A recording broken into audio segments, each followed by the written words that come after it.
I think my interest in fashion started when I was about 9.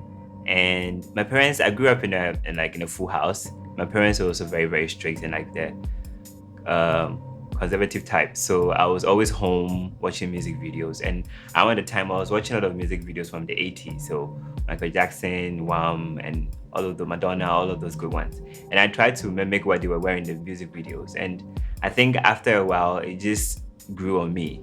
So it wasn't until high school then I started reading magazines and reading about fashion. And then at that point, I just knew I wanted to work in fashion. Hi, my name is Samuel, creative director of Otteng, and you can check out my Instagram at underscore OTTENG. That's underscore Otteng on Instagram. The opportunity I like to create for myself and other Ghanaian designers will be to work hard enough to get myself to a global level, and from that level being able to voice out my narrative as a Ghanaian, and through that use the opportunity to draw in other Ghanaian designers who are starting from the beginning level. If your stories or your narrative is carried out by someone else, it gets miscommunicated or misunderstood. But then if you have your own voice when you're saying things the way you want to say it, how you feel about it, then everybody gets it right. Fashion is not an island, we're an entire industry. So if you're going to cut out a portion of the industry because it's outside of your location, I don't think that is the right thing. And then this for me is because if you're aware of what is going on around the world or outside of where you are, it really cautions you on how to take your steps and then how to make the right move. The fashion industry of my dreams will be one that is very conscious, one that doesn't undermine like anybody that is involved within the supply chain, one that is transparent, one that thinks ahead of time, one that thinks of the next generations to see that whatever that we're working on now, whatever we're doing now, does not have any negative implications for the future generation. I don't think I would even want the fashion industry to return to normal. At this point, there's so many things that has changed. A lot of influential and big fashion houses around the world are really changing the way they view fashion or the way they've been handling their supply chain. And I think this is all due to the pandemic, and people really, really started seeing things in a different sight. And I think if things should return back to normal, it would be like we haven't learned at all.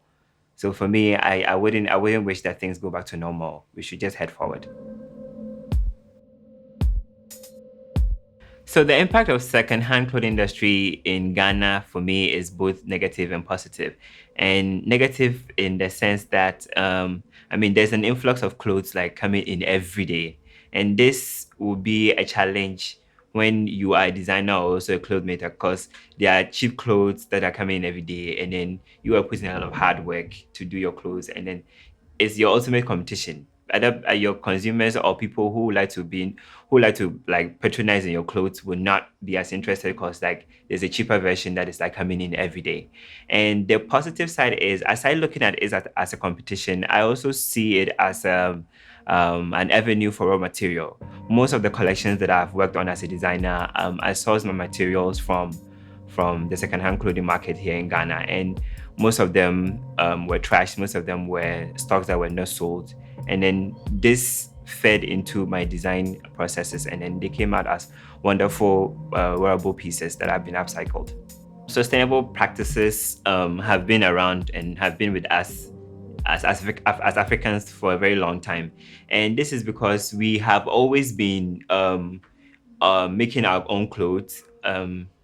We weren't really into, or we haven't really been into the idea of off the rack or ready to wear clothes until very recently. We were used to making our own clothes, and then this really made sure that you were only making clothes, or you were only getting clothes that you really needed, no influx or no excess production of clothes. And this has always been the norm. And I think it is something that the global north should be trying to learn from, because it really shifts away from putting the consumer on a treadmill where like he consumes every day, because like the production, there's new stuff coming in every day. If you could manifest the fashion industry of your dreams, what would you look like? What is your vision?